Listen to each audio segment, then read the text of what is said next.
Blackballed. Blackballed. Blackballed. Blackballed.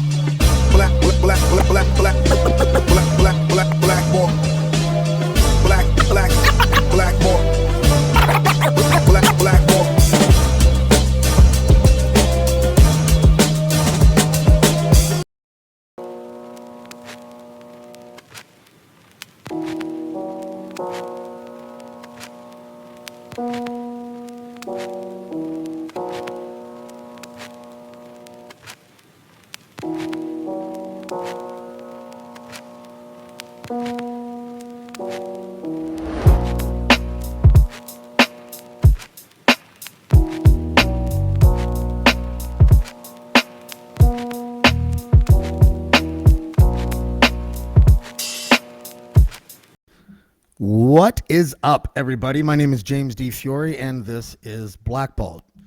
My guest tonight was going to be on the show last night, and we were both having, this is going to sound like a sad story, we were both having kind of bad days. So like when, just before we were going to go on air, we were like, let's move it to tomorrow.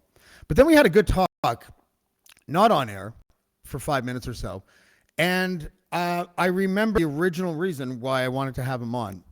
And one of those reasons is because it has been an industry that has kept people like me out. And I am wondering the things that people do in order to enter that industry and stay there. And I'm not saying that they're doing anything wrong. I just want to know the formula, because I couldn't even crack the code to get into like the foyer most of the time. But our guest today is the lead columnist for Canada's National Observer. His name is Max Fawcett. Max, what's up, buddy? James, thanks for having me on. That was an amazing intro. I really enjoyed it. I made it all up off the top of my head. I'm glad it worked out. It usually works out. But yeah, yesterday we met. I've never met you before. I've seen you you were on Dean's show once or twice or something. I watched it. And when I decided this is what I like to do. If I think that a journalist is known as a conservative journalist or a progressive journalist, fair or not, I will search their name in Twitter with the usual suspects that end up scrapping people on Twitter from the other side of the spectrum.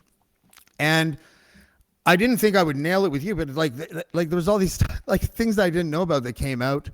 Jonathan Kay, I think he's calling you out because you dared write something that I think a lot of people were thinking at the time, and not even necessarily for ideological reasons. That it had a potential, the convoy protest, to be a January 6th moment for Canada. Pretty reasonable.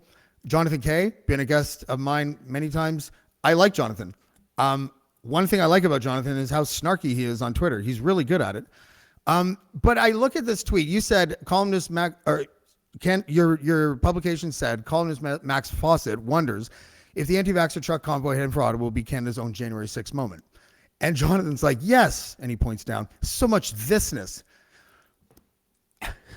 I laugh at the verbiage he uses. Thanks for calling out the insidious forces expressing opinions in a grassroots manner. Yada, yada.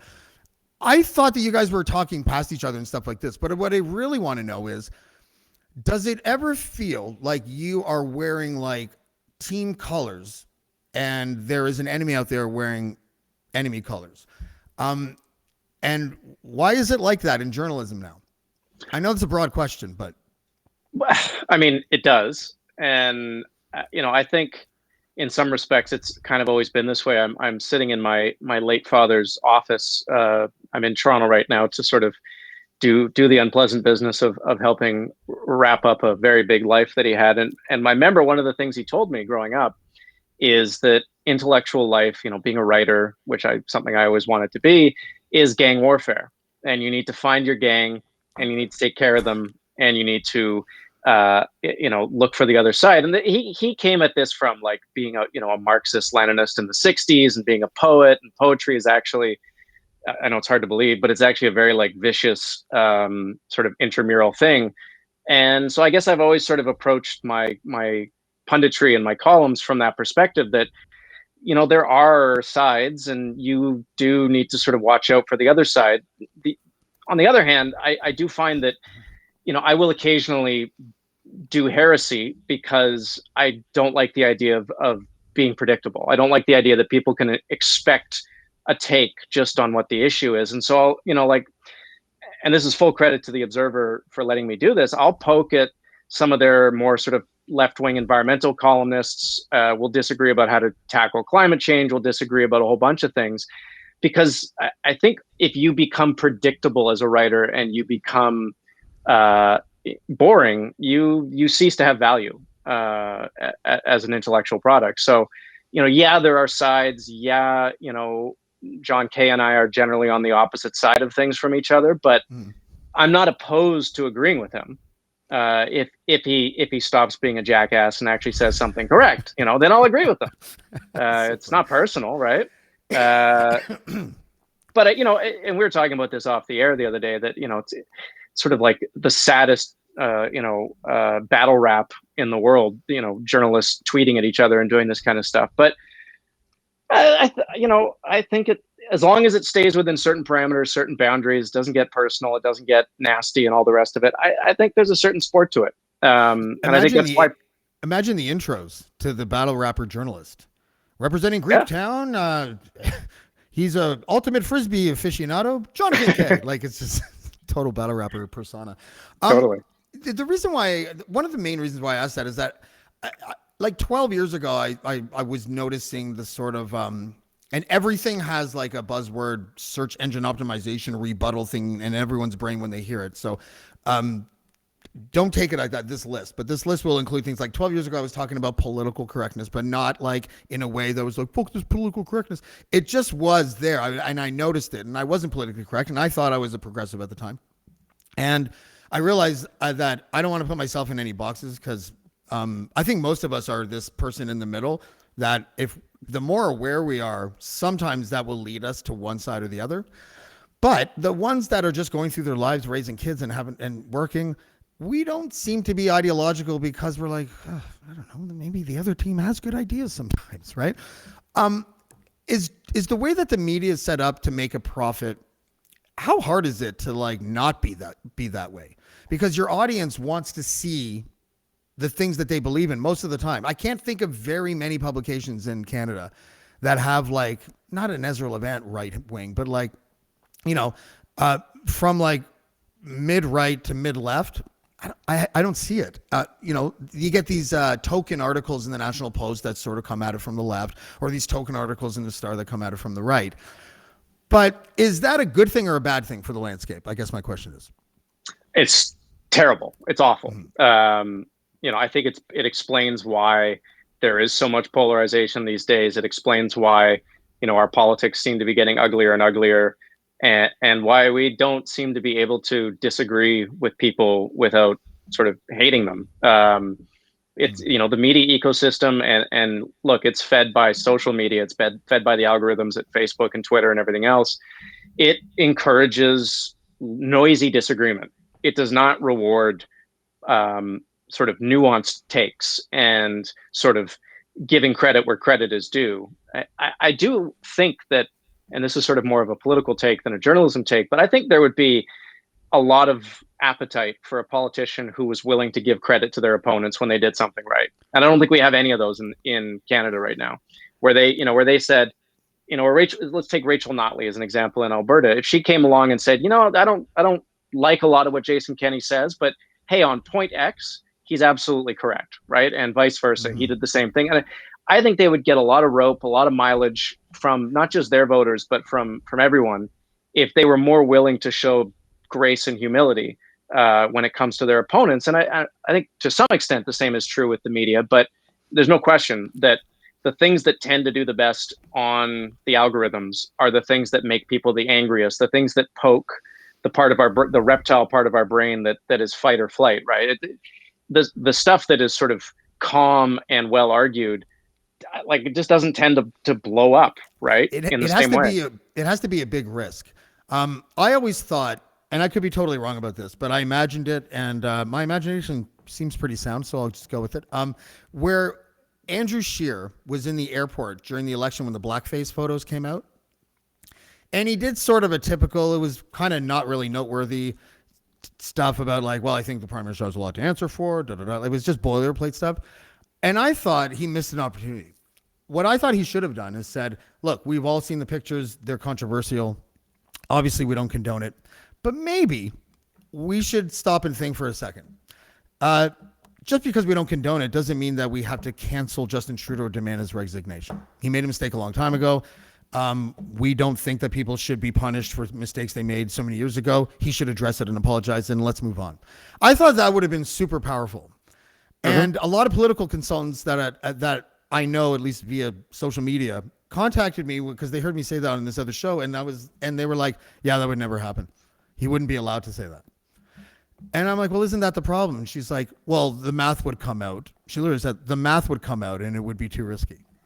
So they're making their decisions on how to communicate with us based on the least risky venture and completely not being able to find a way to exploit their good decisions. I don't know what my question is. I just wanted to tell you that story. But that idea of only speaking to one side, that's an advertising thing then, right? It must be. Yeah, it's I think in some respects you can almost trace it back to the Obama campaign, which is weird because the Obama campaign is I think very widely known as being this sort of authentic, organic movement, and it was, but that the Obama team brought a level of sophistication and data to politics that didn't really exist before, and I think in many respects that's a great thing. It helps improve decision making. It makes their political strategies better, but it also makes politicians cowards because the data is going to tend to want to push you away from taking a big swing, right? And you're right, like it would have been very risky for Andrew Scheer to come out and sort of show grace and say, you know what, like we've all made mistakes. As long as he apologizes for it and he's learned and moved on, I think we should focus on more important things like X, Y, Z. Yeah. I think you could have had this whole news cycle about, what an interesting guy this Andrew Scheer is. Maybe he's a new kind of politician. I don't know. But the problem is until someone does it, we don't have data for it and no one's going to do it. Right. It's sort of a chicken and egg thing. And I would love to see someone try. The problem is the people who try are the ones who don't really matter. I hate to say that, but third party candidates, the Green Party, whatever, like they do act this way sometimes, but we don't notice because we're not watching. But if one of the major candidates, Poilievre or Trudeau or Doug Ford or, and I think to some extent, this explains the reason why Ford is more popular than most conservatives in this country, because he does do this sometimes, very rarely, and certainly not now in the campaign, but he has a kind of aw shucksness to him that is different. Like he's willing to say that he likes Chrystia Freeland and he worked with her. He's willing to appear at a press conference with Trudeau and say, hey, we're working together on this electric car thing. And I think to a lot of Canadians, a lot of Ontarians, they look at that and they go, that guy's not bad. Like maybe I'm not a conservative, but I kind of like him. I kind of trust him. He kind of reminds me of someone I know. Sure, I'll vote for him. And I think there's a lesson to be learned there that other conservative politicians are not learning. No, I would totally agree. Poilievre was an interesting thing. You wrote something. Why Canadian? I'm sorry. I'm going by memory, so I'm paraphrasing. But why Canadians shouldn't fall for Pierre Poilievre's sales pitch or something like that. Yeah.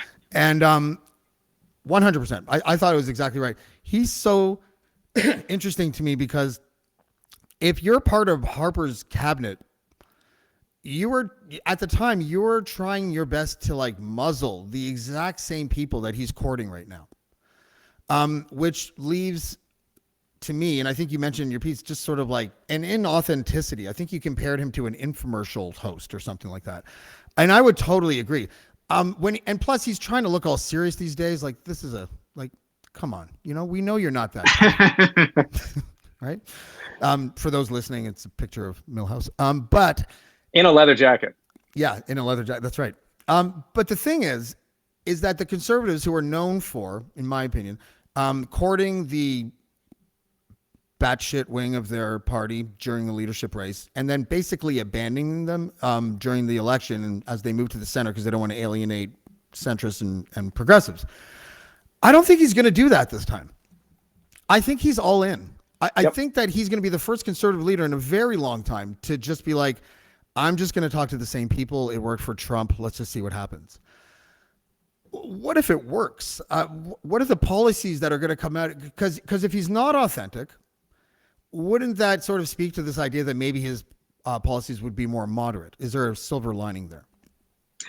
I mean, it's funny, like, you know, definitely the way their campaign is positioning him is that he's sort of the true conservative. He's not going to compromise. He's not going to do what O'Toole did and you know the other ones did, where they moderate after they've won the leadership. And like the funny thing is, he's actually fairly moderate in a lot of respects. Like I know he's pro-choice. He will never admit it, but I know he's pro-choice. You know, I suspect he's, you know, like I wrote this column about the great replacement theory and how he was sort of willing to give his support to the convoy, and the convoy was led by Pat King, and Pat King believes all this terrible racist stuff. I don't think Poilievre is racist at all. I mean, you know, look at his family. Like he's not, but he's willing to walk with these people and be near these people and portray himself as this sort of uncompromising conservative, because I think he knows that that's what they want now. Like you said, you mentioned marketing earlier. I think he is very attuned to what his target market wants out of a leader this time, and he's going to give it to them. Now, is that going to work in a general election? I know my liberal friends and my progressive friends comfort themselves by saying, well, this won't work in a general. I don't know. Look, it's been 10 years. It'll have been 10 years with the same government in power. That is the point where weird things start to happen. And if like voter turnout increasing for certain segments too, like they're going to be all out, right? Like, and I just think like if inflation is still, I don't think it will be, but if inflation is still running, you know, 5 to 6%, you know, anything could happen. And so to discount him now, or to sort of say, he won't be that bad, or he's not a real threat. He is a real threat. He's a very real threat. And I think the thing that worries me about him is that when he gets into power, if he gets into power, not when, I'm not that fatalistic, but he will not play the long game the way Harper did. He will go straight for the throat. You know, yeah, Harper was really patient, right? Like you got to hand it to him. He like worshipped at the altar of incrementalism. Oh, you know what I mean? Like it was. I mean, it was you know. I hear a lot of progressives, you know, sort of saying, oh, he was a bad politician. No, he was a very good politician. He was good at his job. He knew exactly how far he could go, and he didn't go one step further.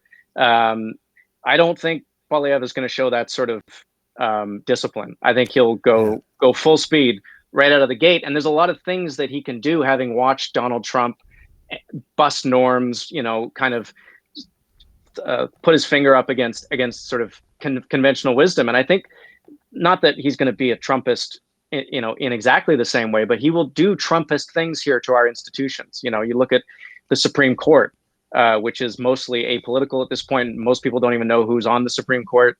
I suspect he would try to change that.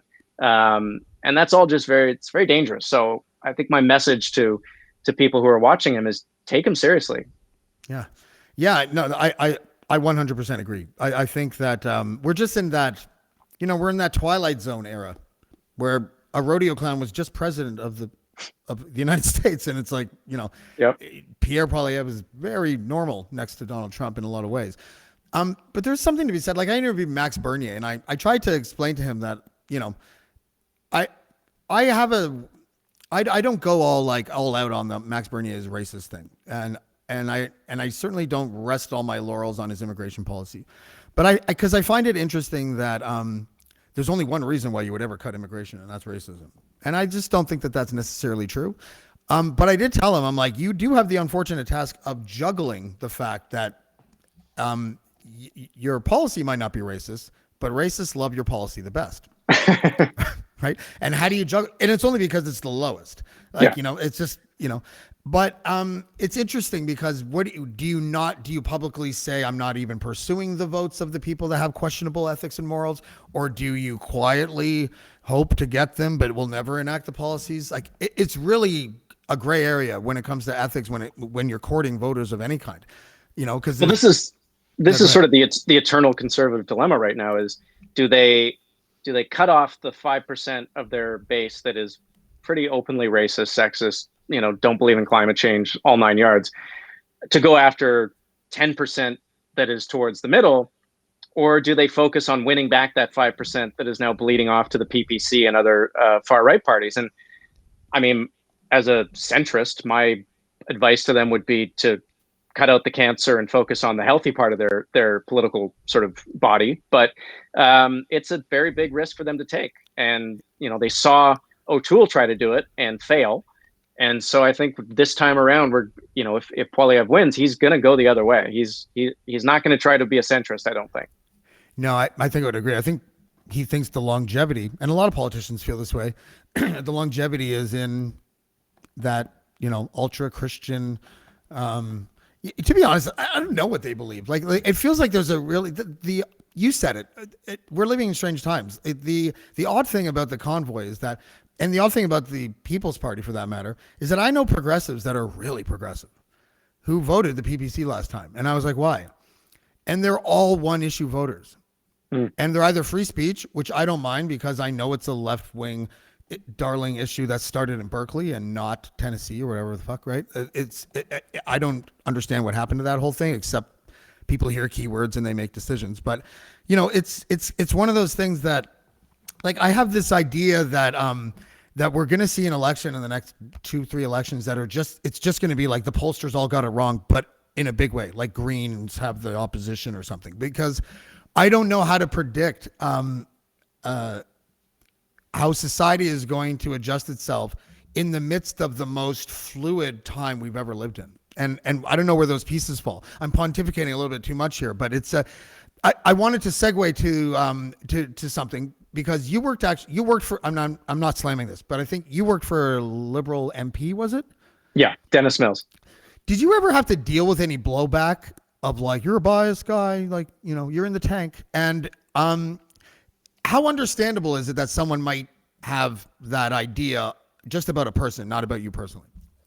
Yeah, I mean, I get it all the time. It's funny, like, I get it on both directions. So I get it, you're a liberal, progressive NDP shill. You work for the NDP government in Alberta. And then I get it from the other side saying, oh, you're an oil and gas hack. You're in the tank for the industry. You're bought and sold, and you don't take climate change seriously. Like, I don't know what to say they're kind of opposite sides of the coin, but I would say, all journalists, all pundits have a bias. Like, the idea that we're these like neutral vessels for the truth just totally misunderstands the way people work and the way their brains operate and how we are as a species. So we all have bias.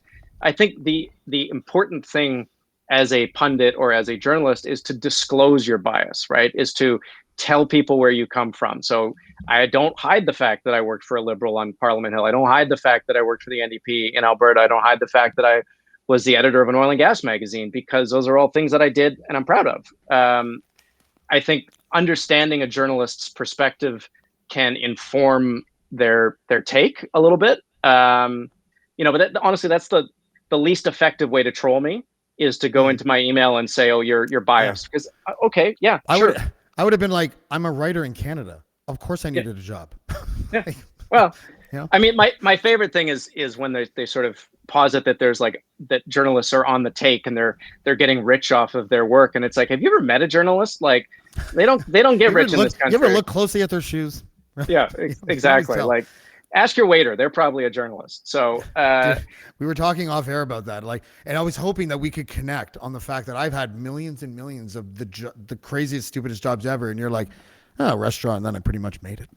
Well, no. I went to a very small town in northern BC to spend a year getting paid very little. And that helped sort of accelerate the career a little bit. And I came to Alberta, and, Alberta, look, people shit on Alberta all the time, but it is the land of opportunity. It has given me, I've met my beautiful partner there. I've done great journalism. I mean, I never expected to be the editor of an oil and gas magazine. Are you kidding me? But it was one of the best experiences of my life, because I got to learn more about an industry that, as it turns out, is totally central to, every political conversation in this country for the next 30 years. Yeah. And politics is like petroleum products. Well, it's where you least expect it sometimes, right? Especially in Alberta. Wasn't your magazine, and I get all my information from Alberta Oil, from Ezra Levant, right? So yeah, of course. Forgive me. But was the I honestly don't know the answer to this, but I don't trust Ezra Levant. In fact, I was going to say to you, he's been attacked by Ezra Levant, which makes him a friend for life. Welcome, Max Fawcett. So, like, because there are certain people that I'm just like, no, I'm writing that person off. That person is never coming at you as a straight shooter or in good faith. Was the magazine though an attempt, like an honest attempt, to show an audience that parts of the oil industry were legit concerned about the environment?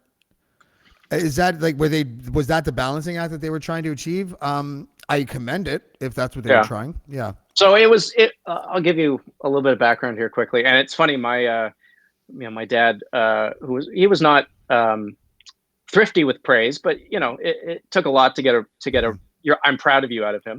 And he was never prouder of me than when Ezra made that video about me. He just could not stop talking, sharing it with his friends. He was like, my boy got a 10-minute video from Ezra Levant. So, I think he was with you on the sort of, assessment of that. But the magazine company that I worked for was owned by an avowedly progressive capitalist in Edmonton. She was, very pro-business, very hard-headed, but Alberta is not just conservatives, and so she took I think a bit more of a worldly approach to things. And so when she wanted me to be the editor of the magazine, I said, look, I'm going to bring a different perspective than most oil and gas magazines, which are just like shit on environmentalists, yay oil, yay, drill baby drill, and all the rest of it.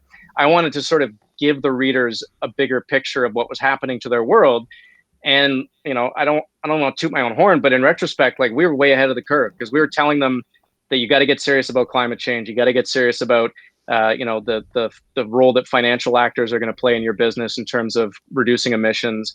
Pipelines are probably not going to happen the way you think they will. You have to take Indigenous communities seriously. And I pushed back on some of the sacred cows in the business that a lot of people didn't think to challenge. And so I got a little bit of heat for it. And then when the NDP won in May, I guess it was May of 2015, I think I was writing a blog about, there was a project that got canceled, and Ezra, of course, blamed it on the government. And I just said, Ezra, I know, right? And I just said, Ezra, like, it's not the government. It's the market. It's capitalism. This is a shift that is happening right now that you either can't or won't see.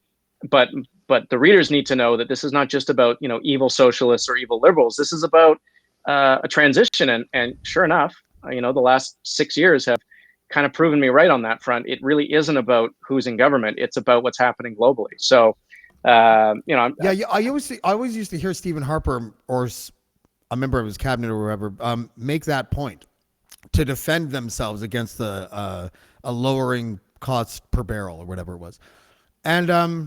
And then the liberals get in office and the conservatives tell them that they're the reason that the cost of oil is so. The hypocrisy is so profound in politics. Like, if you actually like follow politics like you do or like I do, it is, and you have a good memory, it is so blatant. Like, sometimes you just, like, you can't even say anything. You can't write the column anymore because it's like, oh, politics are hypocritical. Yeah, way to go. Good job. Good scoop, buddy. Like, that was great. But no, it's my favorite, just to wrap this up, my favorite point about that is, for years, conservatives have made the National Energy Program under Pierre Trudeau sort of their favorite whipping boy. It killed the industry. It destroyed the economy. It was terrible. It was the worst thing that ever happened to anyone. And now they don't say it like this, but the policies that Pierre Poilievre, Jason Kenney are all demanding is literally a national energy program. It is pipelines to refineries in the East. But they're calling it the Freedom Program. So. Yeah, the Freedom Program, but it, like line for line, it is the National Energy Program's big pieces. Wait, they're not calling it the Freedom Program for real, are they? I just no. But I think you might have given them. I think you might have given them an idea. Yeah, I think it's sort of like proof that, like, if you're in politics long enough, everything that you were opposed to, you will at some point be supportive of. And like you said, it's almost not worth a column anymore. I'm going to shift gears here for a second because I didn't know this until after we just went on air here. But you're sitting in your dad's office. My condolences. I know I know what it's like to for all the aspects and phases of that. I asked you, I think, before we got on air. I don't know why I asked you. I just asked you. whether or not we were talking about something else, and I just sort of segued into this, and I was like, what is your dad proud of you? And you didn't give anything away to your credit and said, I think he is. And the reason why I'm saying that is that you're in your dad's office and you're surrounded by his stuff right now. And we're talking about journalism, and we're talking about, excuse me, your role and the things you've done. And the fact that he got really excited that Ezra Levant did 10 minutes on you. I think my question is do you give, is your dad the type of person that gave you the independence to go and do it yourself? Or do you think that your father's example was the sort of the driving force?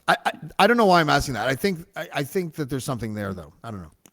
Oh yeah. I mean, I resisted it for a long time. The idea that I wanted to be like him or I wanted to do similar things to him. I will give equal credit to my mom, because my mom's a lawyer, and I kind of feel like what I do combines her sort of legal brain with his writing book length brain.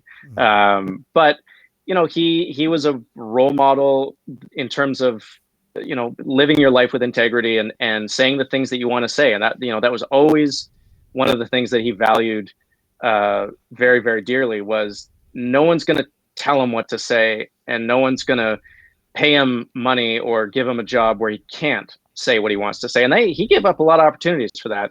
He had a very short-lived column in the Globe and Mail because I think he interpreted edits from his editors as a constraint on his free speech. But I admired his freedom, and I admired, which is freedom. But I admired. See, that's one of those words. That's one of those. Sorry, please go ahead. We'll talk about it after you're done. Yeah. No, but it's just funny because I'm often critical of this sort of freedom crowd. But right. I admired his autonomy and his ability to interact with the world on his terms. And there's no question that there's privilege in that, right? It's not something that everyone gets to do. And it's not like my parents supported me, but they didn't say you're crazy when I told them what I wanted to be. They were like, yeah, okay, go for it. Give it a shot. That's the exact answer you're supposed to give a kid. My dad, when I said I think I was 11 or 12, I'm like, I think I want to be a writer, and he literally rolled. He's like, just be a salesman. I was like, oh. But it probably made me it gave me a good ride for the Dark Depression days, because I would just think of my dad and write really good, amazing poetry. He was secretly giving you material to work with there. Oh, don't you love those people that they make your life a living hell and then they take credit for the success that manifested? It's amazing. Yeah. Are you someone that wants to stay in this industry, given what we're seeing and how it's leaning? Are you just I'm in it till the end, or do you think they're going to figure it out? Actually, let's ask that. Where the quality of news can be profitable, because it feels like obviously everything is clickbaity now. There's not much investigative journalism happening. I honestly don't think journalism. I don't think it's a viable business anymore, because the business of journalism was never really viable. It was the business of advertising that sold it, and newspapers and radio stations were kind of the best way to get advertising in front of people. And then Facebook and Google and social media kind of broke that model. I mean, I remember when I was the editor of Vancouver Magazine, I went to a sales meeting with one of the people we were trying to sell ad space to, and I saw them sort of sell, and they were saying, well, this is how many impressions we think we have based on our publisher's model of whatever, and it was all horseshit. There's no way that we sold that many magazines or that many people looked at it. And then I talked to a friend of mine who was in digital sales, and he explained how you could buy ads on Facebook. And I was like, oh, we're done. If you're an advertiser and you can micro target to an exact demographic that you want to sell your product to, rather than putting it in a magazine and hoping that the right person reads it and having no way to find out if they actually bought it based on your ad, it's over. It's ball game. So I think journalism, if it is going to endure, it will endure as a charity. I think charitable status is going to be increasingly important, and that's a whole other ball of wax that's so complicated, because you can just imagine the Rebel wanting to be a charitable organization, and all the lawsuits that would create. They're the recipient of so much charity as it is. Well, they are. Yeah, true. What a business model. Benzie stubs his toe and Ezra's got a fucking foundation, and 2 days, you know? I think conservatives, certainly Donald Trump, but Ezra and all these sort of other right-wing media organizations like that have proven that shamelessness is a very, very valuable business trait, right? If you can be shameless, you can go a long way. And I think that's sort of the advantage that conservatives have in this sort of media landscape is they're good at churning outrage. Outrage works, outrage sells, outrage gets clicks. Balanced, investigative journalism, forget it. No one's willing to pay for that. That will have to be funded by foundations, by charities. It will become, a public work because it won't be. There's no way you can support it with a business model around it. Aren't the left though? And I'm going to generalize for a second, or like, the CBCs and Toronto Stars of the world, or whatever, and Now Magazine maybe you throw in there or used to. Don't they make it easy for the right sometimes? Like I often I sit there in bewilderment sometimes and listen to people like I don't understand why people are like against any like woke culture. It's the way to go. And while I understand kind of what he means, no one wants to be placed on a game board of fear like conservative media does. But no one wants to be fucking lectured all the time either, which is really kind of what the left media does. Yep. And the Tara Henley thing happened last year, whenever that was, where she left the CBC. It was funny because no one had really heard of her. That's what I thought was funny about the story. Like, I'm not saying she was a nobody. She probably had a great career. But it was like, this story wasn't her, which is great for her in a sense. It was about how she had to like slog through the forest of wokeness. But there's some truth to that. And some people use it like use their corporate reptilian brain and just adapt. Some people are really uncomfortable for years and years. That has to change a little bit, hasn't it? Don't we need to shake the Etch-a-Sketch a little bit and be like, why are we making such assumptions, grand assumptions on all of these issues without actually saying, what's the science or whatever? You know what I mean? Like, you can't even ask the question without being called a phobe of some sort. You know what I mean? Like, yeah. I mean, I think there can be an overcorrection. Now, I've heard good arguments for the overcorrection. I understand where people are coming from, where they pursue the overcorrection. But I do think that sort of a cardinal rule of politics that I was raised on was you don't give the enemy free ammunition, right? You don't give them bullets to shoot back at you. And I do think that sometimes progressives and progressive media organizations can be guilty of being excessively earnest and being excessively dismissive of the concerns that some people have. So, I think you take something like the Great Replacement theory, right? Nonsense, just nonsense. But underneath, I don't even know what it is. Like, I sort of know what it is. It's like they're taking places of white people, or isn't that basically? Yeah, just that a global elite is trying to like displace white people through immigration and Jews will not replace us and those guys, right? Like, it's that. But if you look at somewhere like Toronto or Vancouver's housing markets, immigration is definitely playing a role in that, right? And so if you're a young person who is looking around and going, well, Jesus, I'm never going to be able to own a home anywhere in the city. Forget Toronto. I won't be able to own a home in wherever. That you asking questions about immigration does not make you a racist, right?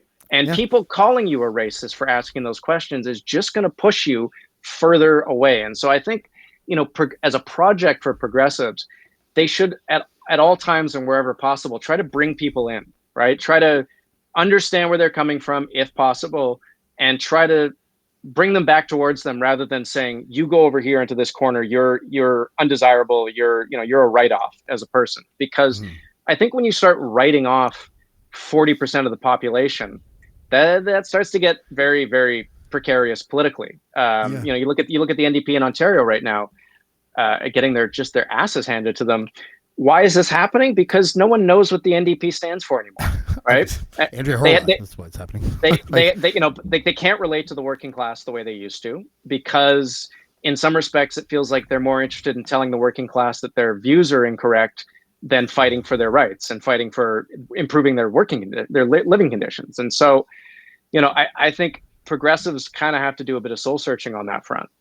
Yeah, I always go back to that example before the 2016 election when Van Jones went to some place in middle America, talked to a Republican family who had been voting Republican for generations and said, like, why are you voting the way you're voting this time? And he's like, our factory in this town closed down like 12 years ago. The economy sucks. The unemployment rate is 30%. And our Democratic candidate, not candidate, but Democratic senator or something like that came to do a speech. And 80% of it was about pronouns. And we had no idea what he was talking about. Like, we just didn't know what he was talking about. And that's not to diminish, the universe that pronouns lives in. But if you're unemployed and poor, you probably don't want to talk about that right now. You want to talk about the economy. And then when you found out that millions of people would have voted for Sanders as their second choice, Trump voters, Yep. we don't live in a linear political system in our minds anymore. Like it's not like you're conservative and then I guess you go to liberal and then if you become more, you're like seeing people that are like, I don't know, I just can't decide between the Green and the PPC this year. Yep. No, I mean, I'm one of the best lessons my boss that I mentioned, Dennis Mills, taught me about politics was people in the real world don't have this sort of organization in their head that you as a political science graduate do. Like you understand systems and you understand parties and historical platforms, and most people understand is what feels good to me, what sounds good, how can I, what excites me. And they don't place things in boxes ideologically. They don't go, well, I can't support that candidate because I'm not that kind of person. And you sort of have to meet people where they are. And that is, I think that's why you're seeing populism succeed right now, is because populism brings the right and the left together under this sort of different umbrella. And to be clear, I think populism is very dangerous. It almost always leads to bad places. But the rise of populism tends to happen when people's concerns are not being addressed. And, we have allowed income inequality in this country to kind of grow and grow and grow, not as bad as the United States, but still pretty bad. And there are going to be consequences, and I think we are seeing them. And progressives need to, I'm with you. The pronouns are important. We gotta be. Oh, I didn't say that. Well, we have to. I think. I think we have to be mindful. I just don't want to be forced to like say words that someone created out of thin air. I'll call anybody a he or she if they want to be known as he or she. The they and them thing confuses me, so I'll just use their name at that point. But Zer and all these, I don't know. I don't know what I'm doing anymore. Like I feel like this is an Avatar game sometimes, And it when you're dealing with inflation, when you're dealing with climate change, when you're dealing with wage stagnation, all the rest of it. That stuff just doesn't rise to the level of most people's concerns. And when politicians, it's a fundamental thing. It is literally the job description. If you are not hearing and representing people's most important concerns, you are not going to get elected. And I do think in a lot of respects that explains why we're in this moment right now where this should be the NDP's golden moment. Right. We're willing to run deficits. We're big spending. We're doing big government programs, and they're going nowhere. And it's because I think they are out of touch and out of alignment in most places with where people's concerns really are. And the NDP governments that are succeeding, BC and Alberta, hopefully it'll be an NDP government again. Don't want to show my cards, but they're not a secret. They're orange. Just to they're orange in Alberta. They're in your sleeve. I can see it peeking out there. But those are governments that are pragmatic. They are focused on wages and jobs, and they get yelled at by a lot of progressives for being sellouts, for being too centrist. But I got to tell you, the proof is in the pudding. Yeah, the whole radical wing of the NDP versus the practical wing has always been their Achilles heels in a lot of ways. But we're also leaderless. Like I'm sure Jagmeet Singh's probably a great guy. He's not a very good leader. I don't find Justin Trudeau a very good leader because all I do when I see him now is I'm like, he's a really bad soap actor. Like I can't, I am so conditioned to not to like cringe when he does his photo ops and his dramatic pauses. I was one of the guys who had no problem. As soon as his dad's funeral was over, I was like, no, seriously, what the hell was that? Like, what did I just watch? was that him? Because if that was him, then asalu. But and maybe it is just him. But he comes off like, I don't know, overly rehearsed. I can't figure it out. and it doesn't resonate with me. But we are leaderless. And so that might be a reason why the NDP is coming through. I'm an NDP voter, and I stated this years ago. And it's for one sole reason. It's a revolving door between the Conservatives and the Liberals. And I think that the NDP should have a crack at finally having a chance to wreck the family car. They're the only ones that haven't done it. It has nothing to do with their policies. I could care less. I'm just tired of giving like the revolving doors so much ammo. Well, and to that point, sorry, to that point, like, you know, we look at America and just how awful their politics are. It's because they go back and forth between Coke and Pepsi, right? Now, I definitely have a preference. I think the Democrats are a million times better. But I think the beauty of the Canadian system is that you can have a third party win, and often, you know, a third party will decide an election even if they don't win. And so, yeah, let's let them drive the family car at some point. I think it would shake things up in a really interesting way. I do as well. I'm not going to say enjoy your time because I know why you're there, but like, you know, I feel, you know, that I know what it's like. And it's funny how pockets of amazing joy can come out of the next few days for you. So, you know, I hope you experience them. And Max Fawcett, thanks for coming on the show, man. I appreciate it. Thanks for having me on, James. Appreciate it. I like journalists like Max because there's so many journalists that are afraid to say some of the things that he said, which is like, hey, left, you're not perfect. You got to get your act together sometimes. Some things are a little bit crazy. It's a valuable opinion to have, and I thank him for coming on the show. Tomorrow we have Steve Paikin, and he'll be on at 6:30. On the 24th we have Linwood Barkley. I'm really excited about that because he's a writer who sold millions of books. He's one of Canada's most popular writers right now. And I also just want to make just a quick announcement because a lot of people have been messaging me recently. I left the Dean Blundell show. Is a totally amicable thing. It was just the right time. Blackballed's doing well. And yeah, but all I really want to say about that is that I was on the show for almost 2 years or about 2 years, and I can't thank Dean enough. The chance that he took on me to like, you know, be on a show that big with basically zero broadcasting experience. You know, I'll never forget that. It gave me a whole bunch of stuff that I don't need to get into. So yeah, so Dean, thank you so much. And you know, thanks Chris, Lachlan, Ryan. You guys are going to continue to be dope, and it's going to be a killer show. So thanks again, everybody. And I hope you had a good time. We'll see you tomorrow for Steve Paikin, and that's it. Thanks. Blackballed. Blackballed. Blackballed. Blackballed.